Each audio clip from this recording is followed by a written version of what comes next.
Students, आज का हमारा टॉपिक रहेगा magnetic field due to a toroid.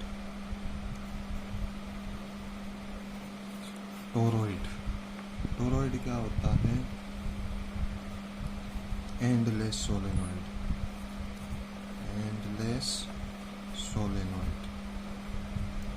And in the form of ring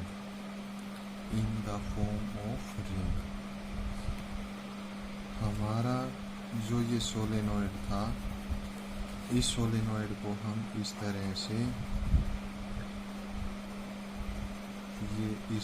से रिंग की फॉर्म में अगर बना दें तो अब ये सोलेनॉइड ना रहकर क्या बोला जाएगा? टोरॉइड बोला जाएगा। तो टोरॉइड क्या हो जाएगा? ये solenoid bent into the form of a closed ring। किस शेप में कन्वर्ट कर दिया गया है या किस शेप में इसको मोड़ दिया गया? क्लोज रिंग की शेप में इसको मोड़ा गया है। ठीक है। अच्छा भाई, फिर हमें इसके लिए मैग्नेटिक फील्ड की कैलकुलेशन करनी है। तो जब इसके लिए हमें मैग्नेटिक फील्ड की कैलकुलेशन करनी है तो थोड़ा हम नीट डायग्राम बनाने की कोशिश करना। ये इस तरह से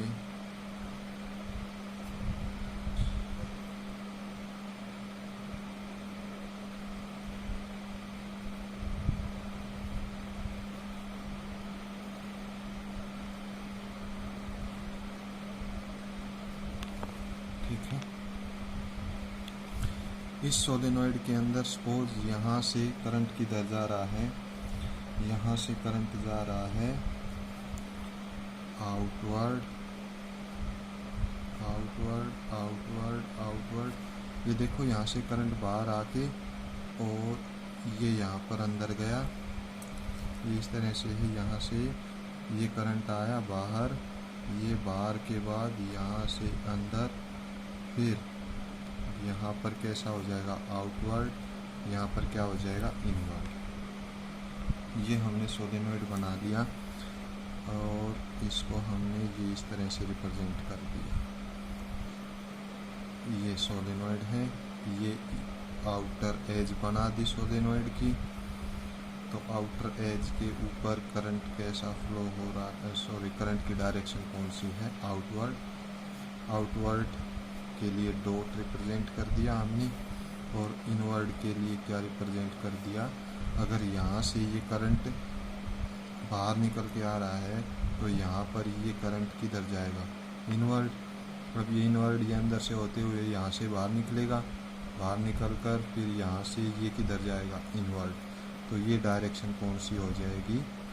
क्रॉस डायरेक्शन। और ये डायरेक्शन कौन सी हो जाएगी? Inward direction. आ गया समझ में? तो हमें मैग्नेटिक फील्ड निकालना है। Magnetic field due to a solenoid. एक सोलेनॉइड के लिए ड्यू टू ए टोरॉइड। एक टोरॉइड के लिए मैग्नेटिक फील्ड की वैल्यू निकालनी है। तो सबसे पहले हम क्या करते हैं, हम यहाँ पर 3 लूप बनाएंगे। फर्स्ट लूप आउटसाइड कि टोरॉइड के बाहर कितना मैग्नेटिक फील्ड होता है। ठीक है।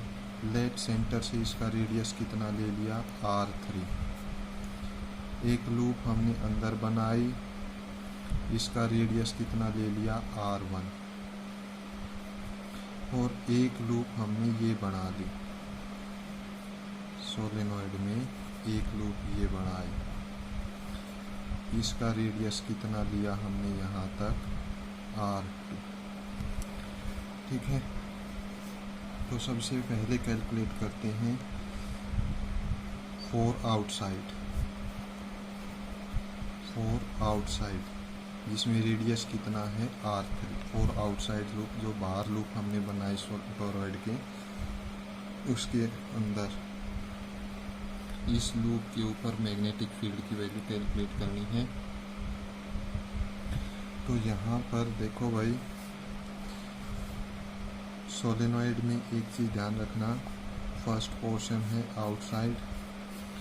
आउटसाइड देखो इस लूप के अंदर से कितना करंट फ्लो हो रहा है, ये बताया था। टोरॉइड के अंदर कितना करंट जा रहा है, आई। इस टोरॉइड में आई करंट जा रहा है, बट एक चीज़ यहाँ पर देखो, यहाँ से आई करंट आया आउटवर्ड, यहाँ पर आई करंट किधर चला गया, इनवर्ड। अब यहाँ से ये करंट फिर आउटवर्ड आया और यहाँ पर ये करंट इनवर्ड चला गया, फिर नेक्स्ट यहाँ पर करंट आउटवर्ड, इस पोर्शन पर करंट इनवर्ड। तो आई करंट बाहर आया और आई करंट अंदर चला गया, टोटल करंट कितना हो जाएगा, 0। तो that's why magnetic field outside the toroid is 0। ठीक है, बिकॉज क्या ऑप्शन पे क्या यहाँ पर रीजन दोगे, no current in the loop, या लूप एनक्लोज्ड, नो करंट, इसके अंदर कोई भी करंट हमारा नहीं है। ठीक है, क्यों नहीं है, क्योंकि current coming out of plane of paper is cancelled by the current going into the plane of paper। जितना करंट पेपर से बाहर आ रहा है, कमिंग आउट हो रहा है, उतना ही करंट क्या हो रहा है, गोइंग इन हो रहा है, इनवर्ड हो रहा है। ठीक है, सेकंड,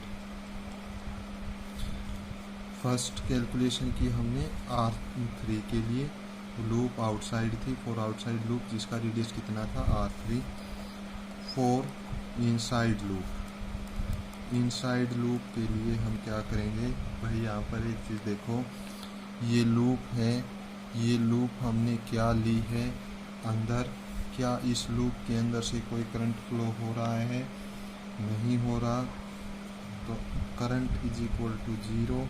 एम्पियर सर्किट लॉ के अंदर क्या था कि हमारा करंट कहाँ से पास होना चाहिए, एम्पियर सर्किट लॉ के अंदर ये था करंट लूप के अंदर से पास होना चाहिए, तो इस लूप के अंदर से कोई भी करंट पास नहीं हो रहा, करंट की वैल्यू 0, देयरफॉर यहाँ पर मैग्नेटिक फील्ड की वैल्यू भी कितनी हो जाएगी, 0। ठीक है, एक केस हमारा बचता है,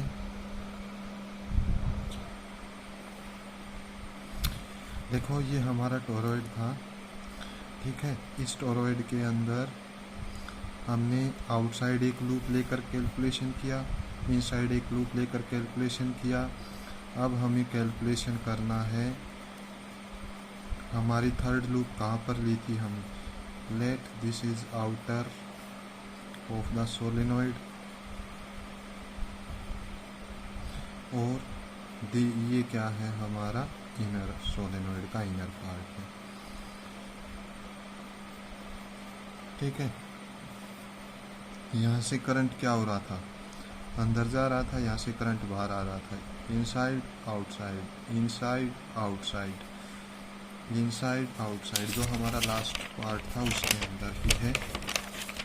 यहाँ पर करंट कैसा था, आउटसाइड, ये ऐसे घूमकर यहाँ से अंदर गया, फिर ऐसे घूमकर अंदर गया, फिर ऐसे घूमकर अंदर गया, फिर नीचे से ये इस तरह से आया था।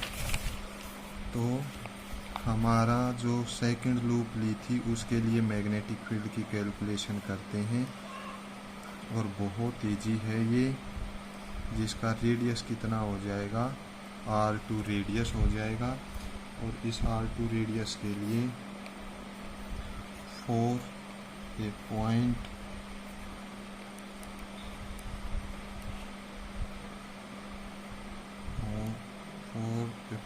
ऑन रेडियस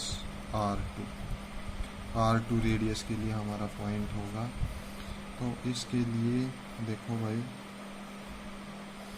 हमारा फार्मूला क्या रहेगा एम्पियर सर्किट लॉ का, B D L is equal to mu naught I B dot D L. What is the length of this loop, इस लूप की लेंथ कितनी है, इस लूप की लेंथ कितनी होगी। जब इसका रेडियस R2 है तो इसका सर्कमफ्रेंस कितना हो जाएगा 2 पाई R2। तो इसकी टोटल लेंथ का हमने इंटीग्रेशन किया वो कितना आएगा 2 पाई R2 म्यू नॉट आई को देखो यहाँ पर फिर से भाई, अब इस लूप के अंदर से वही बात हो गई, ठीक है, इस लूप के अंदर से वही बात हो गई भाई। यहाँ से करंट सपोज इनवर्ड है आउटवर्ड है, ठीक है। लास्ट टॉपिक में हमारा क्या था, ठीक है चाहे कुछ भी था, तो यहाँ पर ये करंट अंदर जा रहा था, यहाँ पर बाहर आ रहा था, ये अंदर गया ये बाहर आया, ये अंदर गया ये बाहर आया, इस तरह से। तो यहाँ पर टोटल करंट कितना बनेगा, देखो यहाँ से बाहर आ रहा है, यहाँ से भी आई बाहर जा रहा है, यहाँ से भी आई बाहर जा रहा है, यहाँ से भी आई बाहर जा रहा है। आया समझ में, जो हमने सोलेनोइड में किया था सेम वही कंसेप्ट यहाँ पर यूज होने वाला है। तो हमारा जो है n is number of turns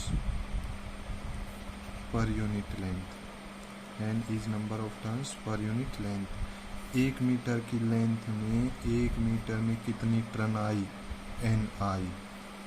तो टोटल 1 मीटर अगर लेंथ है तो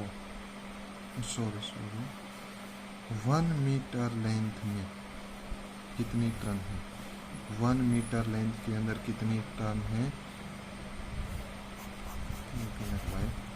1 मीटर लेंथ में हम क्या मानते हैं कितनी टर्न है, n है। तो इसकी टोटल लेंथ कितनी हो जाएगी, what is the total length of this, तो इसकी टोटल लेंथ कितनी होगी 2 पाई R2। तो 2 पाई R2 मीटर में कितना हो जाएगा n इंटू 2 पाई R2, ठीक है। और एक लूप के अंदर से कितना करंट जा रहा है I, तो टोटल कितनी लूप्स बनी n इंटू 2 पाई R2, तो कितना करंट जाएगा I into n into 2 pi R2। फिर से देखो भाई, यहाँ ये हमने लूप बना ली, ठीक है, ये लूप हमने बना ली जिसका रेडियस कितना है R2। यहाँ से करंट बाहर आ रहा है, यहाँ से भी करंट बाहर आ रहा है, यहाँ से भी करंट बाहर आ रहा है, यहाँ से भी करंट बाहर आ रहा है। तो 1 मीटर में स्मॉल n पिछले टॉपिक में बताया था, यहाँ पर फिर ध्यान दो, स्मॉल n क्या है, नंबर ऑफ टर्न्स पर यूनिट लेंथ, मतलब 1 मीटर में कितनी टर्न है n। तो इसके अंदर टोटल कितनी लेंथ हो गई 2 पाई R2, क्योंकि रेडियस R2 है। 2 पाई R2 मीटर के अंदर कितनी टर्न्स हो जाएंगी, 1 मीटर में n है तो 2 पाई R2 में n इंटू 2 पाई R2, ठीक है। ये क्या आ गई हमारे पास टोटल नंबर ऑफ टर्न्स, ये है हमारे पास टोटल नंबर ऑफ टर्न्स। अब देखो यहाँ से एक में आई, दूसरे में भी आई, तीसरे में भी आई, n में कितना करंट आएगा n आई, ठीक है। तो टोटल कितनी है n इंटू 2 पाई R2, एक में आई करंट है तो n इंटू 2 पाई R2 में कितना होगा I into n 2 pi R2, इतना हमारा क्या बन गया टोटल करंट। तो B dot 2 pi R2 is equal to mu naught, I की वैल्यू देखो भाई, I की वैल्यू देखो कितनी पुट करेंगे, I into n into 2 pi R2, 2 pi R2 से 2 पाई R2, तो B इज इक्वल टू कितना आया mu naught n I। Same उतना ही मैग्नेटिक फील्ड बनेगा जितना सोलेनोइड के अंदर बना है। टोरॉइड और सोलेनोइड के अंदर मैग्नेटिक फील्ड कैसा रहेगा, सेम रहेगा, यहाँ पर कंसेप्चुअल क्वेश्चन जो एग्ज़ाम में आते हैं वो कंसेप्चुअल क्वेश्चन क्या है कि magnetic field inside a toroid is depends upon, किन फैक्टर्स के ऊपर ये डिपेंड करता है, तो किस किस के ऊपर डिपेंड करता है, depends upon current and number of turns, current के ऊपर डिपेंड करेगा, करंट के ऊपर डिपेंड करेगा, नंबर ऑफ टर्न्स के ऊपर डिपेंड करेगा, और इस सोलेनॉइड के अंदर मटेरियल कैसा है, मैग्नेटिक परमिएबिलिटी। इन 3 फैक्टर्स के ऊपर ये डिपेंड करता है, करंट, नंबर ऑफ टर्न्स और नंबर ऑफ टर्न्स पर unit length, number of turns पर यूनिट लेंथ और मैग्नेटिक परमिएबिलिटी के ऊपर डिपेंड करता है। ठीक है। अच्छा भाई, क्वेश्चन आया हुआ था सीबीएसई बोर्ड में कि क्या ये जो हमारा magnetic field due to toroid है, हमने इस रेडियस को डबल किया, ये जो हमारी R2 की वैल्यू है इसको 2R2 कर दिया, what will be the effect on magnetic field. भाई रेडियस बढ़ आएगा, फार्मूले में हमारे पास रेडियस नहीं है तो ये रेडियस के क्या रहेगा, इंडिपेंडेंट रहेगा। क्लियर हुआ? ठीक है, ये कंसेप्चुअल क्वेश्चन आया हुआ है। अब इसके बाद एक बार दूसरा मेथड अगर हम बनाना चाहें तो देखो क्या बना सकते हैं, B is equal to N I. N क्या है, 1 मीटर के अंदर कितनी टर्न्स हैं, एन है, तो 2 पाई R2 में कितनी टर्न्स होंगी, n इंटू 2 पाई R2, और टोटल ये क्या आ गई हमारे पास, इस टोरॉइड के अंदर total number of turns 1 metre में n, तो 2 पाई R2 में कितनी हो जाएंगी, n इंटू 2 पाई R2। और लास्ट टॉपिक में या फिर आप देख लो, टोटल नंबर ऑफ टर्न्स को हम किससे रिप्रेजेंट करते हैं, कैपिटल N से रिप्रेजेंट करते हैं। टोटल नंबर ऑफ टर्न्स को किससे रिप्रेजेंट करेंगे, कैपिटल N से रिप्रेजेंट करेंगे। तो हमारा जो फार्मूला था B डॉट 2 पाई R2 ये वाला is equal to mu naught I, ये क्या हो गया हमारा, total number of turns capital N। तो B is equal to mu naught I N divided by 2 pi R2। ठीक है। तो कई बार क्या होता है, न्यूमेरिकल पोर्शन के लिए टोटल नंबर ऑफ टर्न्स दे देते हैं आपको। ठीक है, तो हमारे पास दोनों फार्मूले आ गए। स्मॉल n अगर पर नंबर ऑफ टर्न्स पर यूनिट लेंथ दे रखी है तो formula mu not N I बनेगा। अगर टोटल नंबर ऑफ टर्न्स बनी दे रखी हैं तो mu naught I N upon 2 pi R. देखो यहाँ से आप बना सकते हो, स्मॉल n को यहाँ से बना सकते हो, number of turns divided by total length. ठीक है, तो ये क्या आ जाएगा, 1 मीटर लेंथ के लिए आ जाएगा। भाई 2 पाई आर में कितनी टर्न है, कैपिटल N है, तो 1 मीटर में कितना हो जाएगा, N upon 2 pi R. 1 metre में कितना होगा, N अपॉन 2 पाई आर। ठीक है, और 1 मीटर में क्या होता है, 1 मीटर के अंदर जो लाइंस होंगी उनको क्या कहेंगे, स्मॉल n ही तो से तो रिप्रेजेंट करते हैं, तो n अपॉन 2 पाई R2 को हम स्मॉल n से रिप्रेजेंट कर सकते हैं। थैंक यू स्टूडेंट्स, कोई प्रॉब्लम हो तो बताना।